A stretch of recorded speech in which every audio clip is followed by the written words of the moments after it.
A resistência e o suporte certamente são os princípios essenciais mais usados pelos analistas técnicos. Ao meu ver, eles são fundamentais na nossa tomada de decisão de compra e venda de ativos. Portanto, entender bem esses conceitos e saber como aplicá-los aumentará a chance de obter lucro nos seus investimentos. Mas o que é uma resistência?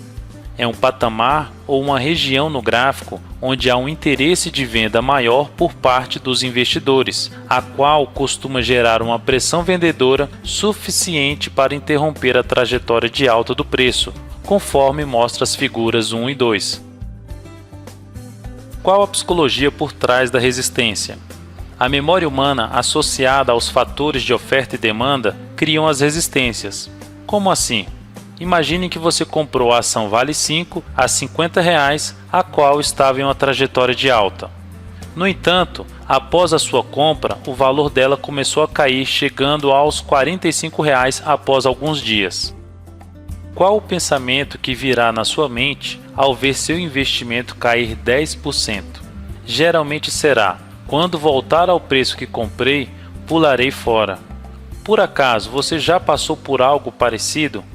Pois é, isto normalmente ocorre porque a lembrança mais recente na nossa memória é a que a ação parou de subir ao atingir os R$ 50 e começou a cair.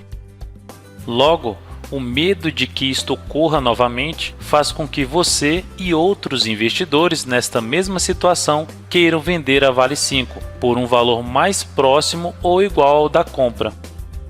Além disso, quem comprou a ação quando estava por volta dos R$ 45 lembra que o preço parou de subir ao chegar nos R$ 50. Portanto, o que estes investidores tendem a fazer? Isto mesmo, vender perto dos R$ 50 para colocar o lucro no bolso. A pressão vendedora gerada nas duas situações apresentadas forma uma região de resistência que dificulta a continuidade do movimento de alta do preço. Vamos a um exemplo prático no gráfico diário da BBS3.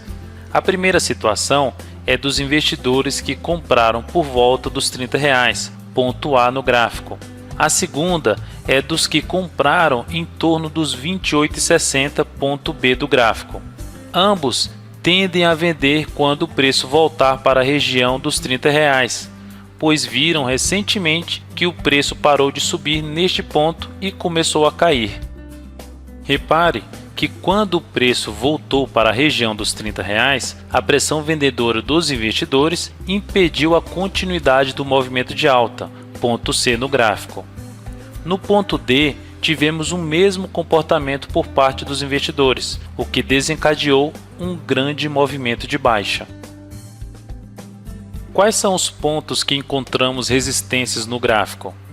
Topos, antigos fundos que foram superados, a chamada mudança de polaridade, médias móveis, gaps de baixa, linhas de tendência de baixa, números do Fibonacci, números redondos, dentre outros. Todos os itens citados serão abordados separadamente em outros vídeos de aprendizado. Quais são os fatores que aumentam a importância de uma resistência? Primeiro, a quantidade de vezes que uma região de resistência foi testada. Um número maior de toques e recuos do preço em uma faixa de resistência torna a mesma mais importante. Segundo, o tempo que ela foi gerada.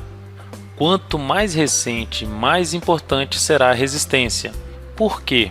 Porque nos recordamos mais facilmente de fatos que ocorreram recentemente. Logo, uma quantidade maior de investidores tende a pressionar o preço em uma região de resistência formada há pouco tempo. O exemplo apresentado anteriormente no gráfico diário da BBS3 representa bem os dois fatores apresentados, que aumentaram a importância da resistência por volta dos R$ 30. Terceiro, tendência de baixa. Resistências dentro de uma tendência de baixa do preço são mais importantes, ou seja, costumam ter uma pressão vendedora maior do que nas resistências existentes na tendência de alta. E por último, concentração de resistências.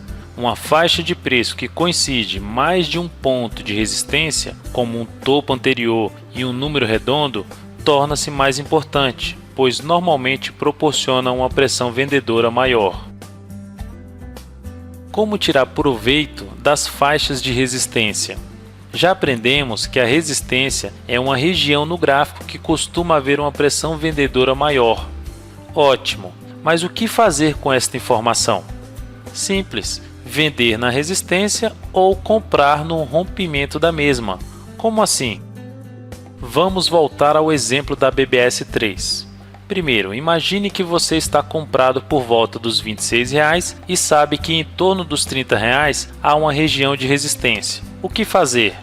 Vender a posição comprada um pouco abaixo dos R$ 30, visto que há uma chance maior do preço parar de subir e voltar a cair. Agora, imagine que você deseja comprar esta ação já conhecendo bem o que pode acontecer na faixa de resistência por volta dos R$ 30. Neste caso, o mais recomendável será aguardar o rompimento desta região para comprar em seguida. Observe que a compra da BBS 3 após o rompimento dos 3 topos proporcionou um forte movimento de alta.